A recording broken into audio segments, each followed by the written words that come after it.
a ti por estar con nosotros. Saber para servir. Escuchamos una preciosa música que evoca en nosotros misterio, que evoca en nosotros una cultura milenaria. Hoy, queridos amigos, en este jueves cultural, hemos titulado a nuestro programa Los Samurái, esos casi míticos guerreros del Japón, que tuvieron en su momento un fortísimo poder político, que podían determinar casi los destinos de su nación. El licenciado, el doctor Toru Shimizu, él es abogado de origen de la Universidad de Kioto, estuvo en la misión permanente del Japón en las Naciones Unidas, también estuvo en la embajada en Brasilia, ha servido diversos puestos en Tokio, dentro del Ministerio de Relaciones Exteriores, incluyendo director, lo que sería aquí el subsecretario, de lo que son los asuntos de América del Sur, director de asuntos en la OCDE, y también ha participado en diversas organizaciones como representante del gobierno japonés. El doctor Toru Shimizu, a quien con todo respeto y con todo cariño le decimos Toru. Bienvenido al programa. Muy bien, gracias a Rosit. Y muy buenas tardes a todos los amigos mexicanos aquí en este espacio, ¿no? Entonces, el tema de hoy, los samuráis de nuestro país, es mi tema predilecto. Con mucho gusto. Toru, yo creo que la primera pregunta que nos gustaría hacerte es, ¿cuál es el origen de los samurái? ¿Qué es un samurái? Muy bien. Creo que muchos de ustedes de este auditorio, ¿no? Tienen una imagen de samurái a través de las películas japonesas, tal vez de Kurosawa, de eso, ¿no? Los 7 samuráis. Sí, pero los samuráis eran verdaderamente es personas de la clase de nuestra sociedad, ¿no? Y voy a hablar un poquito de la historia de este samurái, ¿no? Según nuestra mitología, nuestro país más o menos tenemos una historia de más de 2.600 años. En la época incipiente de nuestro país como nación, ¿no? Teníamos una forma de gobierno en la que con el emperador en el núcleo, algunas familias de mayor influencia prácticamente se encargaban de asuntos seculares, digamos, de administrar el país. Y siguió así esta época hasta más o menos hasta el siglo XI, cuando estructura nacional se profundizó y como consecuencia se vieron algún que otro conflicto en busca de una preponderancia de unos sobre otros. Se podría llamar esta época como la Edad Media de nuestro país. A partir del siglo XI. Sí, exactamente.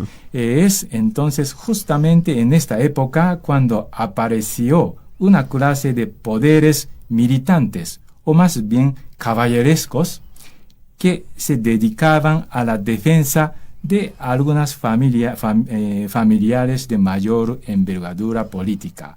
Así que samurái tiene una historia de más de un milenio. Podríamos decir que el samurái surge a partir más o menos del siglo XI, cuando entra esto, Toru, que nos has dicho, es como la Edad Media dentro del Japón. Tienen ustedes una historia de 2.600 años de antigüedad, y si te entiendo bien, pues siempre hubo en el núcleo, en el centro, la figura del emperador. Familias muy poderosas se encargaban de administrar a la nación, pero ya en el siglo XI empiezan a haber diferencias y van a surgir dentro de esas familias nobles guerreros que las van a defender dentro de estos pleitos, vamos a decir, que tenían. Lo visualizo un poco para familiarizarnos, muchos de nosotros occidentales, pues con lo que fueron en su momento los países europeos en donde había un rey, pero realmente el rey como que no mandaba sobre todo. Había principados, ducados, marquesados, familias muy encumbradas, que eran dueños prácticamente de sus tierras y dirigían a las personas que vivían en sus tierras. Y se hacían de caballeros armados para poderlos proteger. El samurái entonces tiene origen en estos fundamentos de la sociedad japonesa noble, de los aristócratas, donde el samurái aparece como un guerrero muy, muy fuerte. Y nos decías que la época en que se va conformando su cultura es a partir del siglo XI, pero van adquiriendo cada vez mayor poder. Sí, exactamente. Y hasta esa época del siglo XI, ¿no? Sí, yo creo que ya existía la clase de samuráis, pero no en aquel entonces no desempeñaban un papel importante o central en la administración como nación. Pero a partir de entonces ya surgieron a la superficie central del movimiento político. Desde entonces ya las familias poderosas de la clase de samurái comenzaron a funcionar bien como un cuerpo dominante de la política interna. Entonces tenemos que esos originales guerreros se convirtieron eventualmente en la clase alta del Japón y empezaron a dominar todo lo que puede ser el escenario político. Creo, queridos amigos, que tanto tú como yo vamos a querer saber qué significaba realmente ser un samurái, porque como nos dice Toru, hemos visto películas, y no solamente las películas japonesas, inclusive hubo una muy famosa con, creo que era Tom Cruise, El último samurái.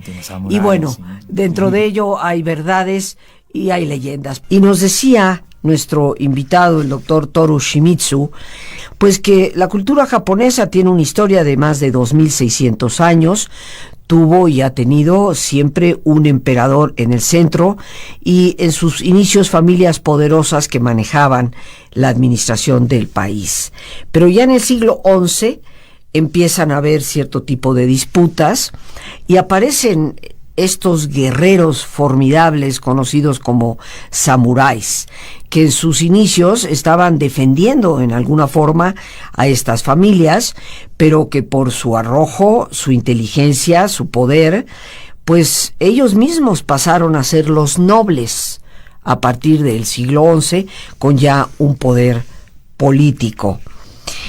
Toru, nos gustaría saber qué significaba ser un samurái. ¿Y cuáles eran sus tradiciones? Muy bien, muy bien. Creo que no debemos ser un poco abstracto, ¿no? Pero yo quería antes explicarles un poquito de este aspecto abstracto. Y creo que primero, el ser samurái requiere, desde luego, ¿no?, la valentía, porque ellos básicamente o originalmente son guerreros. Y a veces un samurái debe atreverse a arriesgar su vida para defender a su familia y también su gobierno estatal, feudal, al que pertenece, también a su jefe del gobierno y ante todo su dignidad. Y ese aspecto también se iba formando a través de largos tiempos, pero ese es el primer punto que yo quería subrayar acerca del carácter o la tradición de samurái. Valentía. Valentía. Valientes por excelencia. Sí, sí. Esto sería lo primero. Ser un samurái significaba ser una persona valiente, pero ¿qué significaba dentro de la sociedad? ¿Qué lugar ocupaban? ¿Qué punto de admiración por parte de las personas? Yo creo que sí, después de hacerse cargos de esta importancia de administrar la nación, ¿no? Samurái se pasaron a conseguir a un carácter admirable. Y para eso, por ejemplo, ahora hablamos del espíritu de samurái, de esta valentía, y también aparte de valentía, muchos caracteres de alto valor. Mostrar estos caracteres ante el pueblo japonés era necesitado, yo creo. Y de ahí viene, yo creo que el segundo carácter, por ejemplo, cómo debe portarse o cómo debe funcionar como valioso o como admirable jefe de la administración de la nación, ¿no?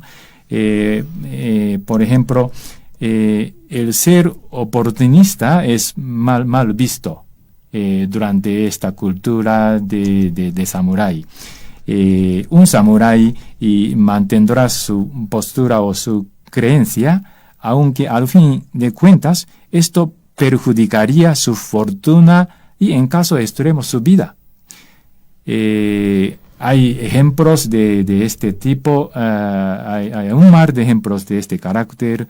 Por ejemplo, en 1864 ya fue la etapa final de la clase de samurái antes de nuestra entrada en el mundo moderno de la época de Meiji. En ese año un samurái perdió su vida ejecutado en Kioto porque él intentaba restaurar un nuevo régimen imperial y abolir el gobierno de Tokugawa de la época de Edo, que duró más de 260 años, ¿no? Y él nos dejó un bonito poema que se llama Waka, un corto poema, ¿no? Que se llama Waka en nuestro país. Y esos samuráis a veces cantan o escriben este tipo de poemas. Eso es una muestra de expresar su intelecto o su dimensión cultural ante sus alrededores, ¿no? Entonces ese samurái que perdió su vida escribió, por ejemplo, yo digo, este tipo de poema. Si hubiera yo nacido en una época próspera y floreciente como primavera, habría vivido una vida bendita que pareciera perdurar por 1000 años, ¿no? Eso, por una parte, se interpretaría que es una muestra de siempre lo poderoso, ¿no? Es una muestra de cierto grado de debilidad, yo digo, pero entender ese aspecto de débil, ese aspecto efímero y pasajero, es algo constituye una parte del espíritu fundamental de samurái. O sea que lo que yo quería en suma destacar es que conseguir ese nivel de intelecto y también percibir la habilidad de percibir esos sentimientos es muy importante para samurái.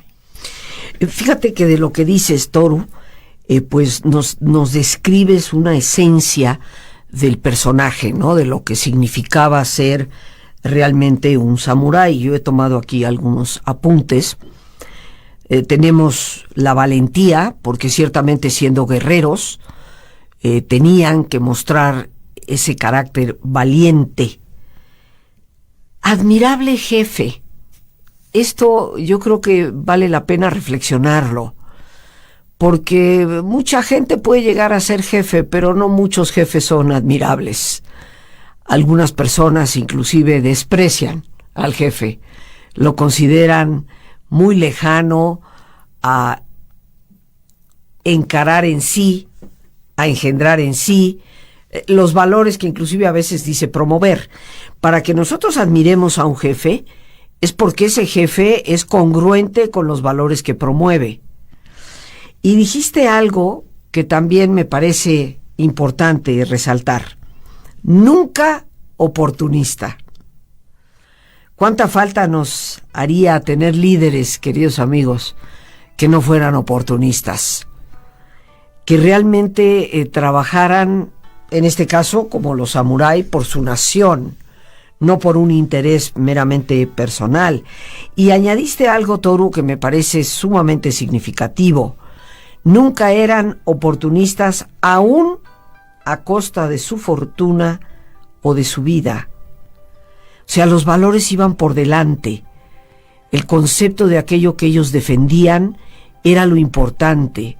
Muchas veces el honor, el respeto, la armonía, el equilibrio entre las fuerzas, aunque su propia vida estuviera en juego, aunque su fortuna entera se perdiera. Y añadiste algo también de manera adicional, cultivar la inteligencia. Nos hablas de samurái que, siendo guerreros y siendo señores que manejaban comunidades enteras, escriben poemas. Seguramente algunos de ellos participaban en la música, por supuesto en ese teatro kabuki, que es el teatro tradicional del Japón. Sí, exactamente. Aquí vemos, queridos amigos, que el samurái representaba algo que todos nosotros quisiéramos tener como líder político. Un admirable jefe que no es oportunista, que no está ahí por interés de fortuna, ni siquiera de su propia vida, dispuesto en todo momento a darla, y fomentando lo que es la cultura. Queridos amigos y amigas, estamos cumpliendo en este año 30 años de transmitir diariamente de lunes a viernes, tanto por radio como a través de las redes sociales. Para mí ha sido una experiencia maravillosa, un regalo de Dios, para poder acercarme a tantos de ustedes y poder brindar lo mejor que he podido, que nos ayude a todos a crecer.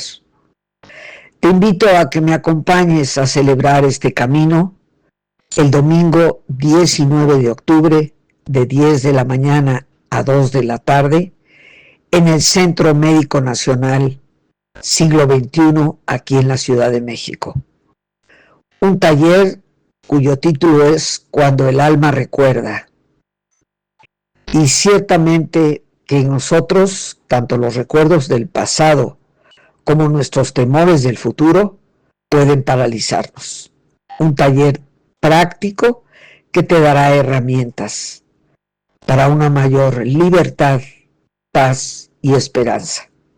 Para informes puedes comunicarte al 55 37 32 91 04. Si estás más allá de nuestras fronteras, tendrás que empezar con el número 52, que es la clave del país México. Será para mí un verdadero privilegio compartir contigo este taller especialmente creado para esta ocasión. Cuando el alma recuerda, entre nostalgia y propósito. Todo aquello que nos ayuda a liberarnos de un peso de ayer que ya no es operativo para nuestro presente y el potencial para desarrollarnos el día de mañana. 55 37 32 91 04, ya sea por servicio telefónico o vía WhatsApp o Telegram, estaremos esperándote para servirte. Te agradezco desde ahora que me acompañes. Será verdaderamente un privilegio poder abrazarte. Aquí estamos, queridos amigos, con este fascinante tema de los samurái. Y Toru, que nos encanta, que le guste venir a nuestro programa, nos ha hablado del origen de estos personajes, cuándo se va conformando ya su cultura a partir del siglo XI, lo que significaba ser un samurái. Y él nos dijo algo, no quería hablar en abstracto, pero en realidad nos dio cosas muy concretas, porque nos dijo cuáles son realmente las características y el significado de ser uno de estos personajes. ¿Qué tradiciones tenían y qué papel jugaban en la estructura social del Japón? Sí. Y gracias otra vez, Rosita. Y sobre esa pregunta, ¿no? Yo digo que social y políticamente los samuráis pasaron a encargarse como gobernantes para la nación del Japón, como acabamos de mencionar, ¿no? Sin embargo, samurái significa más allá de este concepto de, digamos, ciencia política. Primero, ya yo he referido, pero quiero subrayar su aspecto cultural, ¿no? Los samuráis eran tanto políticos como aristócratas, pasaron a ser aristócratas. Sobre todo era así en la época de Edo. En la época de Edo comienza justamente en 1603 hasta 1868. Duró casi 3 siglos, ¿no? En esta época de Edo casi no había guerras y el pueblo japonés gozaba de una prosperidad inmensa, algo sin precedente en la historia de nuestro país. Entonces supongo que muchos de ustedes saben, por ejemplo, ukiyo-e. Ukiyo-e es el grabado tradicional. De la madera. Seda en madera. Sí, madera, en madera, ¿no? Se llama ukiyo-e, que sigue siendo popular en países occidentales, incluyendo aquí en México, a partir del siglo XIX. El ukiyo-e apareció en la segunda mitad de esta época de Edo, gracias a este periodo estable y pacífico, ¿no? Durante esta época de Edo, los samuráis se educaban bajo una rígida disciplina de conocer bien cómo debía ser la relación entre el pueblo y la clase de samurái para asegurar un buen gobierno, digamos. Y los niños samuráis chiquiños, ¿no? Debían hacer ejercicio de kendo. Kendo es un ejercicio, digamos, camino del debido manejo de la espada japonesa. Ajá. Como aparece en muchas películas, ¿no? Sí. Y hacer, por ejemplo, ellos tenían que hacer lecturas. Ellos tienen que leer mucho de los principales libros clásicos que les enseñaban cómo debían comportarse como jefes respetables y admirables. Y también lo más importante para los samuráis era tener un sentido de adorar la belleza de la naturaleza, como mencioné un poco, ¿no?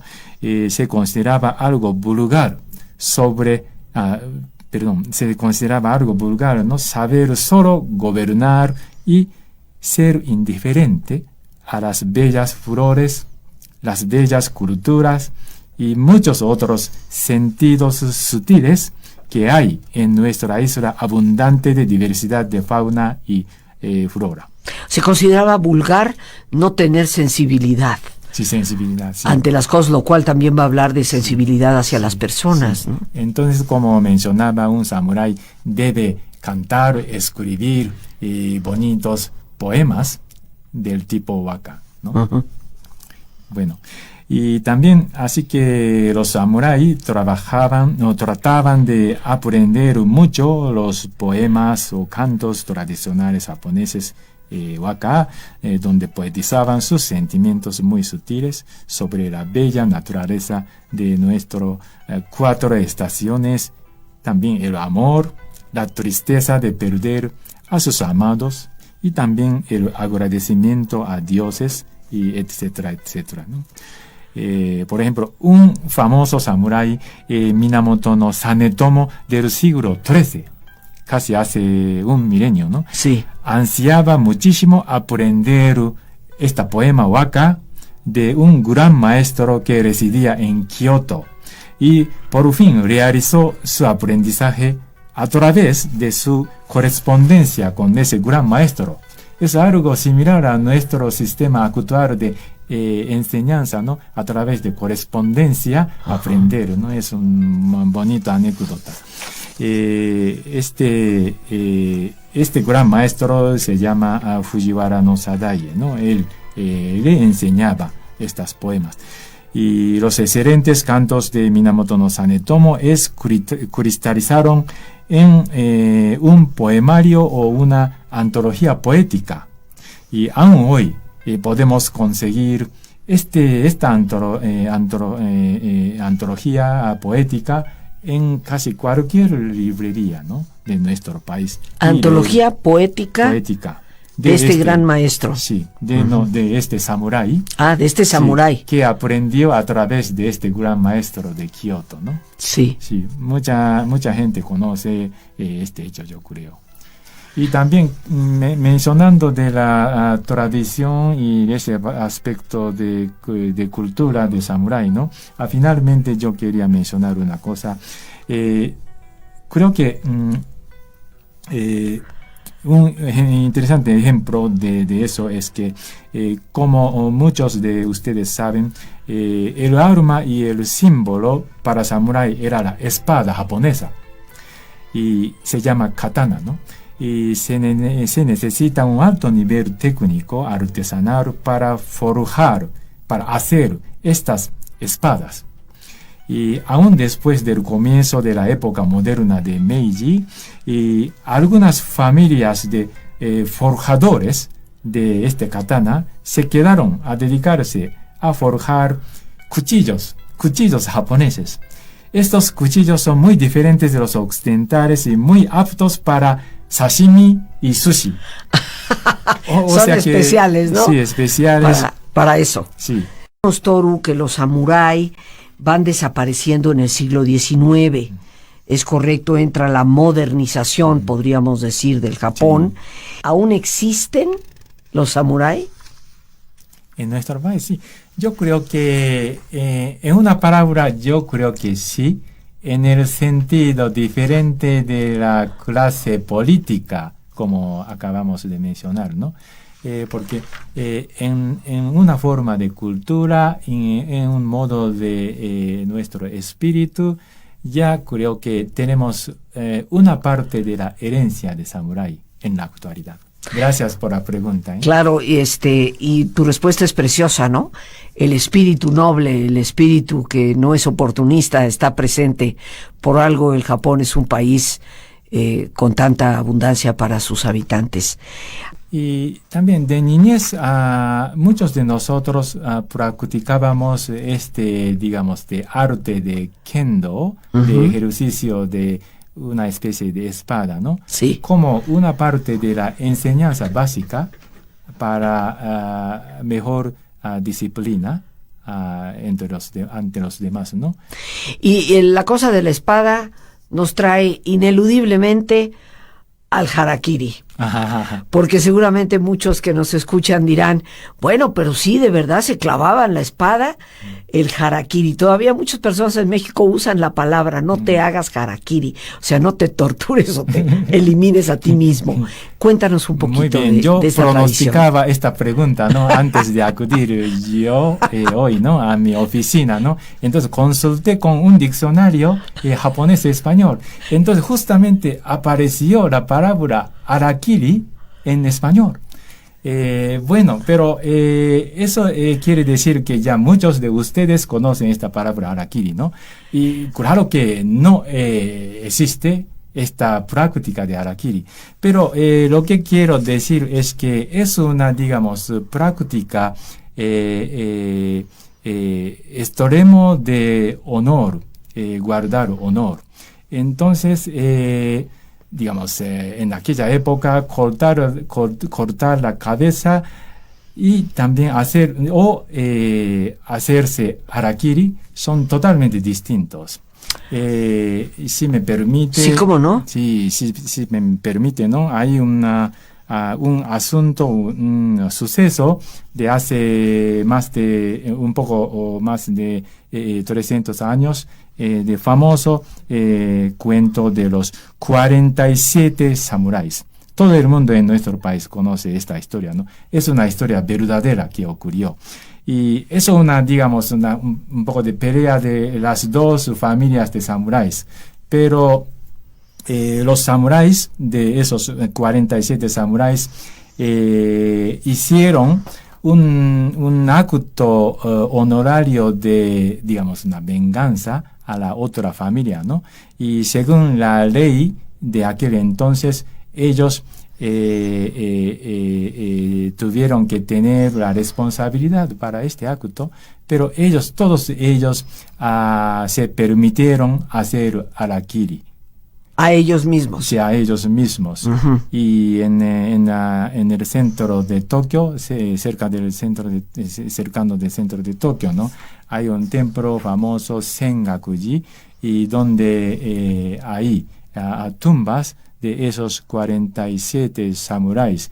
Entonces, en cada época, cada estación del año, a muchos japoneses, junto con muchos visitantes de otros países, ellos acuden a ese templo para percibir esa alma de los samuráis. Una tradición que estaba relacionada al honor, que por supuesto ya no existe, pero que caracteriza ese sentimiento de un samurái que tiene el suficiente honor para decir: prefiero quitarme de en medio antes que perjudicar a los demás, ¿no? Aquí nuestros políticos ni siquiera renuncian, cosa que sé que el ministro no le va a gustar que yo diga, pero lo estoy diciendo yo, no lo está diciendo él. Entonces, mucho tenemos que imitar. Y bueno, la cultura de los samurái, queridos amigos, es una cultura que, por ser una cultura de contenido interior, de este sentido del honor, de la responsabilidad, de este sentido que nos ha comentado nuestro invitado, de estar dispuestos a sacrificar fortuna y vida por el bien de, este concepto de ser admirables jefes, admirables, pues todo esto nos habla de valores, y son los valores realmente los que construyen una gran sociedad. Creo yo, Toru, y me gustaría, porque nos queda escasamente un minuto ya de programa, que nos dijeras en muy breve, ¿por qué admiras tanto a los samuráis? Sí, muy bien. Creo que ya constituye una parte de una parte intrínseca de nuestra cultura o nuestras actividades diarias, ¿no? No destaco demasiado el buen aspecto de samurái, pero lo cierto es que ya estamos involucrados en ese aspecto de nuestra larga historia, larga fermentación o destilación de este espíritu de samurái. El espíritu del samurái. Y yo creo que ese es un espíritu que todos deberíamos ciertamente imitar. Qué enorme diferencia haría en todos los países del mundo, considero yo, ese sentido profundo de entrega a esos valores, ese sentido profundo de ser un noble en el verdadero sentido de la palabra, por la nobleza de nuestros sentimientos, el samurái. Las gracias a Dios por este espacio que nos permite compartir. Las gracias a nuestro invitado, el doctor Toru Shimizu, y a ti, el más importante de todos, una vez más, gracias. Muchísimas gracias por tu paciencia al escucharme y por ayudarme siempre a crecer contigo. Que Dios te bendiga.